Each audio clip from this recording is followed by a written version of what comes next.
ലോക തൊഴിലാളി ദിനമായ May 1 social democratic trade union Malappuram ജില്ലാ കമ്മിറ്റിയുടെ ആഭിമുഖ്യത്തിൽ വളാഞ്ചേരി, മഞ്ചേരി, ചെമ്മാട് എന്നീ 3 മേഖലകളിൽ മെയ് ദിന റാലിയും പൊതുസമ്മേളനവും സംഘടിപ്പിക്കും. കേന്ദ്ര സംസ്ഥാന സർക്കാരുകളുടെ തൊഴിലാളി വിരുദ്ധ നിലപാടുകൾക്കെതിരെ തൊഴിലാളികളെ സമരസജ്ജമാക്കാൻ കൂടിയാണ് മെയ് ദിന റാലികളും സമ്മേളനവും സംഘടിപ്പിക്കുന്നതെന്ന് SDTU സംസ്ഥാന ട്രഷറർ അഡ്വക്കേറ്റ് A റഹീം വാർത്താ സമ്മേളനത്തിൽ പറഞ്ഞു.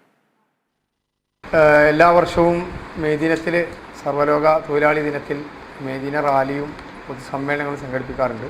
SDTU ഈ വർഷം മലപ്പുറം ജില്ലയിൽ മെയ് ദിന റാലിയും അതുപോലെ തന്നെ പൊതുസമ്മേളനം കൂടി കുറച്ചുകൂടിയും വിപുലമായ രീതിയിൽ നടത്താൻ തീരുമാനിച്ചിട്ടുണ്ട്. നിലവിലുള്ള തൊഴിലാളി യൂണിയനുകൾ അതിൻ്റെ തൊഴിലാളി നേതാക്കന്മാർ തൊഴിലാളികളെ വഞ്ചിച്ചുകൊണ്ട് തൊഴിലാളികളെ ചൂഷണം ചെയ്യുന്നൊരവസ്ഥയിലേക്ക് നിലവിലുള്ള സാമ്പ്രദായിക യൂണിയനുകൾ മാറിയൊരു സാഹചര്യത്തിലാണ് SDTU എന്ന യൂണിയൻ രാജ്യത്തുണ്ടാകാനുണ്ടായ സാഹചര്യം